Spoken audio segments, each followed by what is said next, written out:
자, 자, 여러분 안녕하십니까? 자, 오늘은 우리 계속해서 우리 프랑스 혁명 마지막 주제, 우리 나폴레옹과 관련된 부분을 같이 한번 공부 좀 해보자. 바로 오늘 드디어 나폴레옹에 대해서 같이 한번 정리를 한번 해보도록 하겠습니다.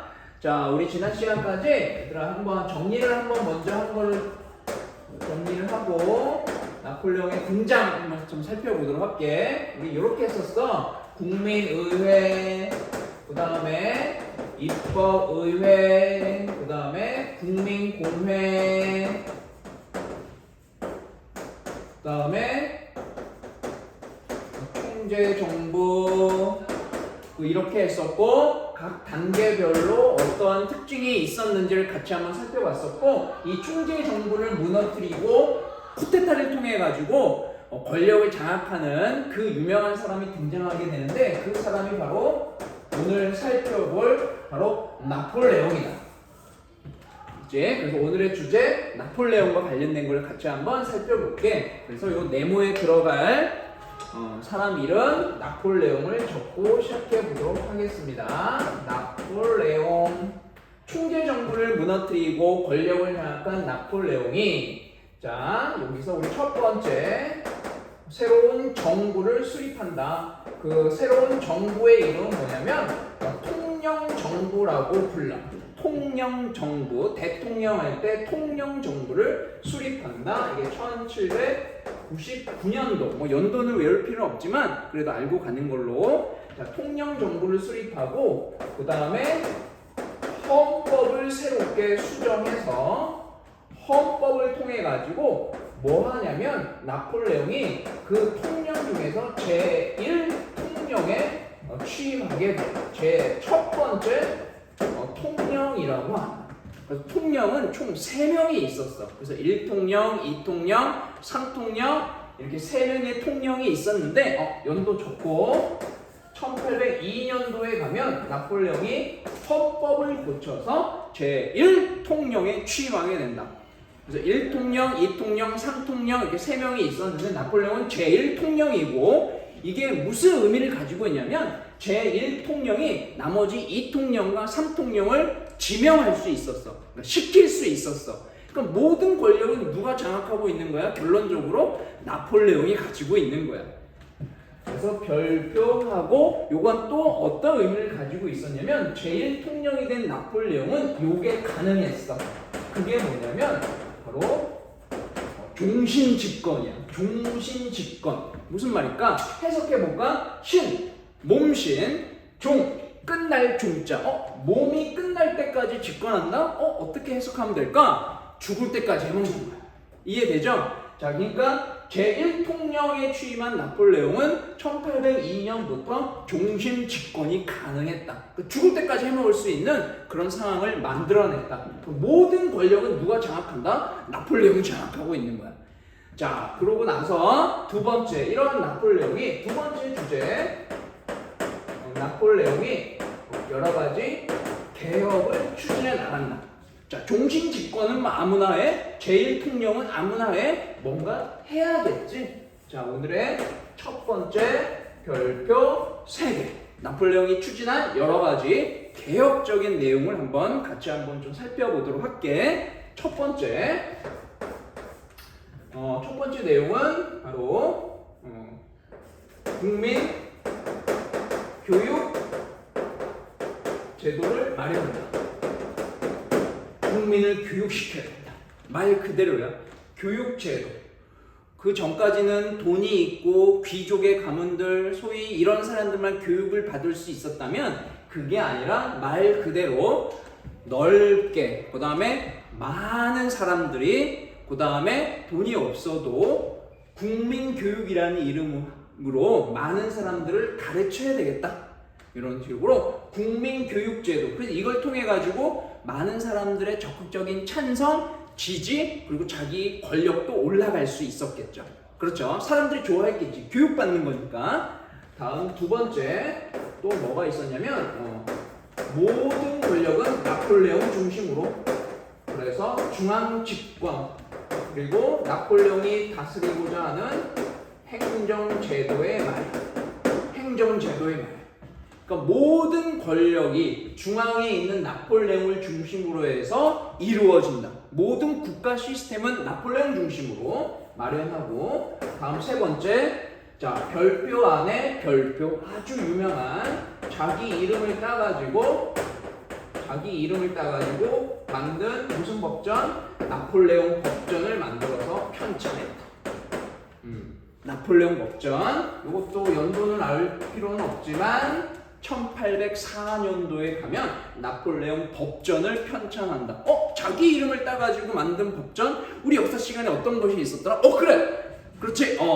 유스티니아누스 법전 있었고, 그다음 좀 더 앞서가면 저기 우리 뭐가 있었더라? 메소포타미아 거기 함무라비 법전도 있었고, 그렇지? 너무 좋아. 함무라비 법전, 유스티니아누스 법전, 그다음에 나폴레옹의 법전. 그럼 이 이름이 상징하는 것은 어떤 의미일까? 바로 무한한 권력, 엄청난 권력, 그런 거를 과시하려고 하는, 그리고 자기의 권력이 이만큼이다, 그 권력을 상징적으로 보여주는 하나의 의미, 이름, 이렇게 좀 이해할 수 있었겠지. 그리고 여기에 나폴레옹은 이 법전을 편찬하면서 우리 지금 프랑스 혁명하고 있죠? 프랑스 혁명 이념을, 알겠죠? 전파시키고, 그 다음에 이 이념을 수용하고 당하는 이런 특징을 가지고 있습니다. 프랑스 혁명 이념이 뭐죠? 자유, 평등, 이런 겁니다. 그죠? 인권선언을 통해 가지고 우리는 프랑스 혁명의 기본 이념인 자유와 평등의 이념이 있다고 얘기했었고, 그거를 총망라해서 나폴레옹 법전을 통해 가지고 다시 한번 확실히 못 박아버렸다. 이런 같은 특징들이 좀 있었다. 자, 나폴레옹 법전 편찬을 통해서 국민교육제도를 마련하고, 나폴레옹 법전의 편찬, 중앙집권전 행정제도의 마련, 이런 같은 다양한 개혁 정치를 통해서 권력을 계속해서 장악해 나가고 있었던 나폴레옹이 드디어 승부수를 던진다. 승부수. 그게 뭐냐면 네 번째, 바로 뭐가 되냐면 황제가 됩니다. 자, 황제의 즉위합니다. 황제가 돼. 그게 몇 년이냐면 나폴레옹 법전 편찬했던 같은 해 1804년도에 황제가 됩니다. 근데 중요한 건 뭔지 아니 얘들아? 이때 어떤 방법으로 황제가 됐냐면, 자기가 알아서 황제가 된 게 아니라 국민투표. 국민투표라는 방법을 통해 가지고 나폴레옹이 황제의 자리에 올라. 황제의 자리에 올랐으니까 나폴레옹이라 부르면 안 되겠지? 우리 황제 이름 불러야 되잖아. 뭐가 된 거야? 나폴레옹 1세가 된 거야. 나폴레옹 1세. 그래서 황제에 오르고 나서 이름 나폴레옹 1세라고 하는 황제 정치를 열게 되었다. 알겠죠? 다양한 권력을 장악하고, 그 다음에 여러 가지 개혁 정치의 내용을 통해서 승승장구해 나가던 나폴레옹은 국민투표의 방법을 통해 가지고 드디어 황제의 자리에 오르고 말았다. 그 황제의 이름은 나폴레옹 1세라고 한다.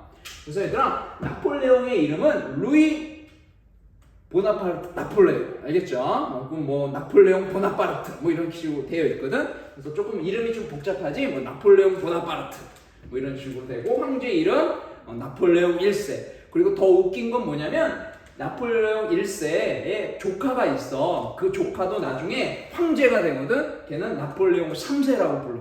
나중에 우리 나오는데 한번 우리는 나폴레옹 루이 보나파르트 나폴레옹, 이 사람의 여러 가지 정책들을 통해 가지고 황제의 자리에 오르는 것까지 한번 살펴봤습니다.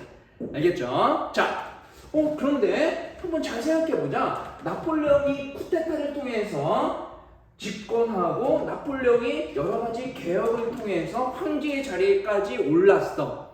그러면 이 상황을 지켜보는 주변의 많은 나라들은 좋아할까? 열렬히 환영할까? 걱정이야. 위험해. 이러다가 우리도 어떻게 되는 거 아니야? 어떻게 생각할까? 그래, 바로 그거야. 나폴레옹의 이와 같은 프랑스의 변화는 주변의 많은 나라들한테 공포로 다가올 수밖에 없다. 실제로 나폴레옹은 세 번째 주제, 우리는 나폴레옹 정복전쟁이라고. 나폴레옹 정복전쟁. 우리 세 번째 주제는 나폴레옹 정복 전쟁이고 이것도 역시 별표 3개가 될 것 같아. 자, 황제가 된 이후에 나폴레옹은 본격적으로 유럽 대륙 정복에 나섭니다. 다시 한번 유럽 대륙 정복에 나선다. 그 구체적인 내용을 한번 살펴보도록 하자. 첫 번째, 자, 주변에 프랑스 혁명을 방해했던 오스트리아, 프로이센 등을 격파시킨다. 알겠지? 격파시키고 무너뜨리고 그 다음에 또 뭐가 있냐면 프랑스 동맹을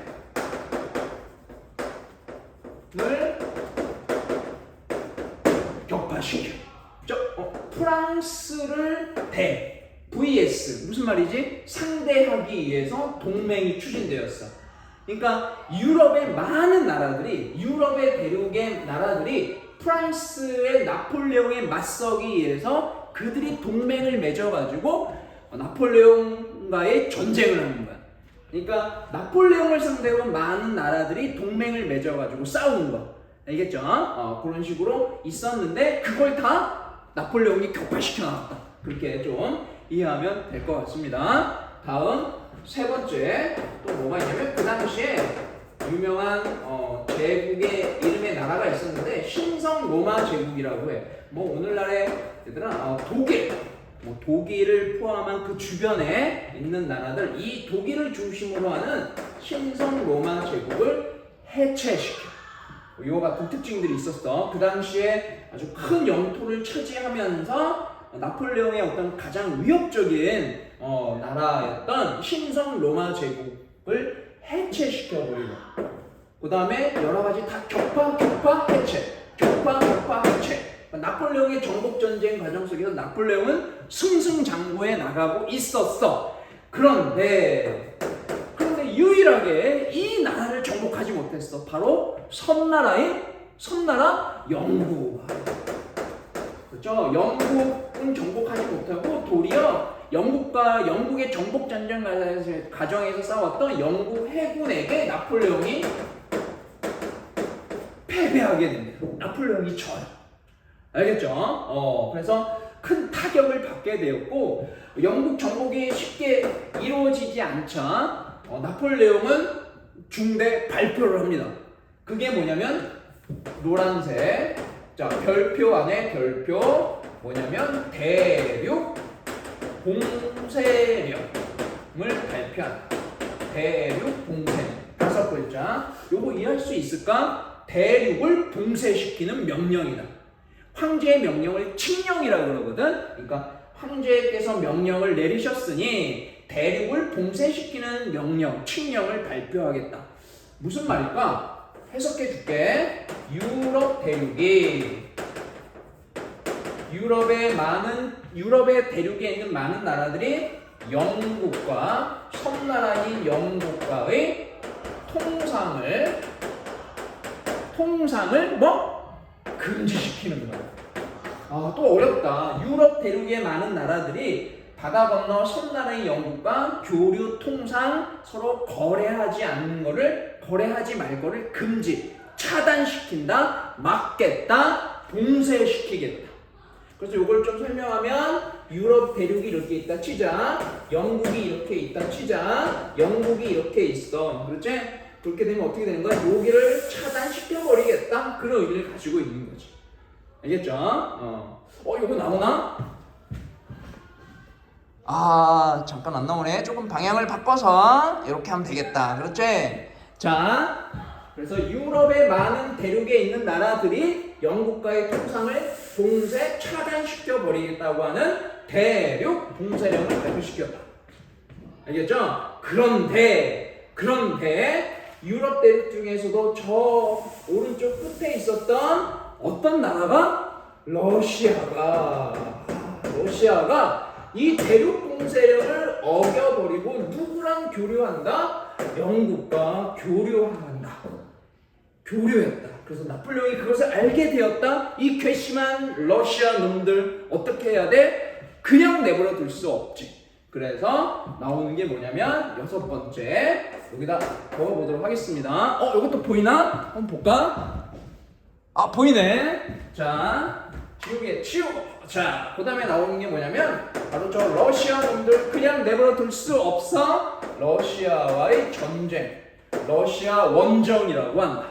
러시아 원정 해석해보자. 러시아로 원정, 멀리 정복하라고 한다. 즉 프랑스와 러시아가 있으면 멀리 가는 거지. 그렇지?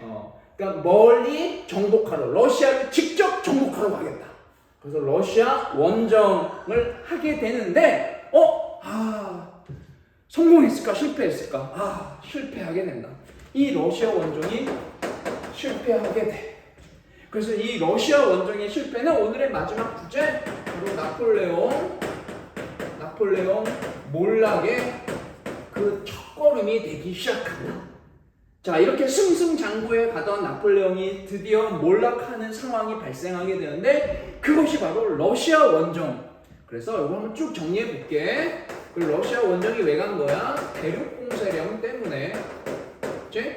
대륙공세령을 발표했지만 러시아 어기고, 결과적으로 대륙공세령도 성공을 거두지 못한 것이죠. 그리고 두 번째, 그것을 어긴 러시아를 응징하러 갔지만 러시아 원정은 실패했고, 그 실패한 이유는 러시아 땅이 너무나 추워. 혹독한 추위, 그 다음에 배고픔, 그 다음에 러시아가 기습적인 공격을 감행해 오면서 이것이 하나의 실패의 원인이 되었고, 그래서 결국에는 어떻게 하는 거야? 나폴레옹이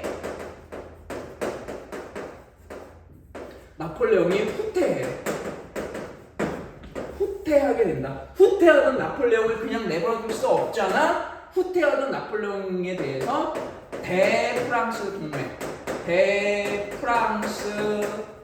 동맹의 군사들이, 즉 프랑스를 상대로 나폴레옹을 무찌르고자 하는 그 유럽의 동맹군이, 알겠죠? 후퇴하던 나폴레옹 군대를 어떻게 한다? 격파시켜버린다. 나폴레옹이 졌어. 그리고 나폴레옹이 잡혀요. 그리고 다섯 번째, 나폴레옹이 이 전쟁의 패배로 해서 나폴레옹이 체포돼. 나폴레옹 그냥 체포됐으니까 그냥 죽여? 아니잖아. 나폴레옹 어떻게 할까? 쫓아내지. 그래서 그 다음에 계속해서 우리 접근할게. 선생님이 쭉 설명할게. 체포된 나폴레옹을 어떻게 한다? 엘바 섬에 유배 조치 내린다. 근데 엘바 섬에 유배당한 나폴레옹이 기적적으로 어떻게 된다? 탈출합니다. 엘바 섬을 탈출해서, 자, 아주 흥미진진하다. 그렇지? 엘바 섬을 탈출해서 다시 프랑스로 복귀한다. 더 흥미로운 건 뭔지 아니? 그렇게 복귀한 나폴레옹이 어떻게 돼? 다시 황제의 자리에 올라. 대단한 거. 알겠지? 자, 복귀한 나폴레옹이 다시 황제의 자리에 오르고. 그러면 얘들아, 나머지 유럽 애들 이렇게 복귀한 나폴레옹 가만히 내버려둘 수 없잖아. 또 전쟁해야지. 그래서 나폴레옹과의 전쟁을 통해 가지고 나폴레옹을 다시 사로잡아. 체포해. 그럼 또 어떻게 해야 돼?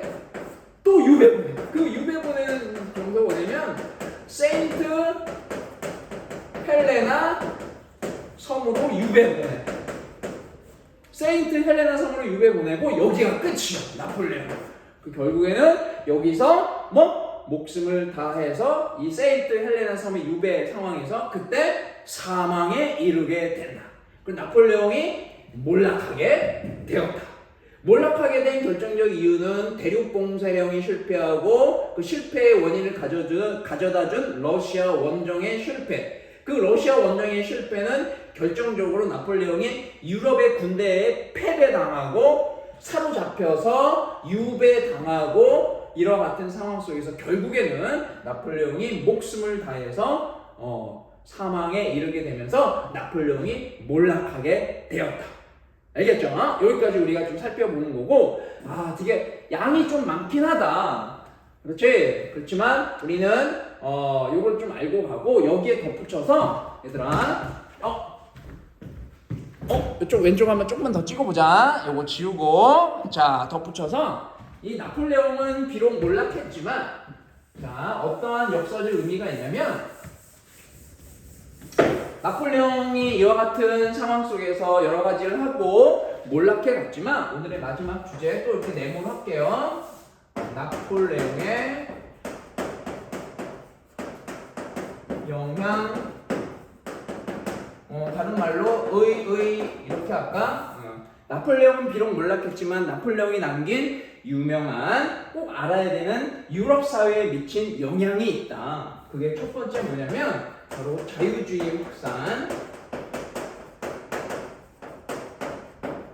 나폴레옹 전쟁 과정에서 나폴레옹이 유럽 대륙과의 수많은 전쟁 과정에서 어떤 자유 그거에서 그리고 프랑스 혁명 이념인 그 자유 그것이 유럽 사회에 확산되면서 그 이후에 영국과 프랑스에서 자유주의 운동이 활발하게 일어나게 됩니다. 자유주의 운동. 그 다음에 두 번째 나폴레옹이 남긴 거는 뭐냐면 민족주의야. 민족주의의 확산. 그래서 민족주의 확산은 뭐냐면 나폴레옹의 전쟁 과정에서 나폴레옹에게 당했던 즉 나폴레옹의 침략을 받았던 수많은 나라들의 자기 민족, 우리 국가, 우리 민족이라고 하는 그 똘똘 뭉치는 단결, 단합, 통일 이와 같은 것들이 강조하는 것이 바로 민족주의인데 이 민족주의 영향을 받아서 나중에 이탈리아, 그 다음에 독일에서 활발하게 통일운동이 전개되어 나갑니다. 그것이 민족주의입니다. 그래서 나폴레옹이 남긴 역사적 의미는 바로 자유주의와 민족주의가 유럽 대륙에 확산되게 되는 역사적 의미를 가지고 있다. 자, 여러분 오늘 내용이 좀 많지만 우리 나폴레옹이 남긴 여러 가지 것들을 같이 한번 정리해 봤습니다. 알겠죠? 아까 이거 좀 지워져 있지만 나폴레옹이 남긴 요 개혁적인 내용 꼭 우리 기억하는 걸로 하고요. 그 다음에 나폴레옹 정복전쟁과 관련된 부분 꼭 기억하려. 요 가운데 두 개 있는 거 빨간색 동그라미 한 거 그거 꼭 기억하는 걸로 우리 해서 마무리 한번 해보도록 하겠습니다. 자, 나폴레옹 여기까지 같이 한번 해봤습니다. 여기까지만 끝!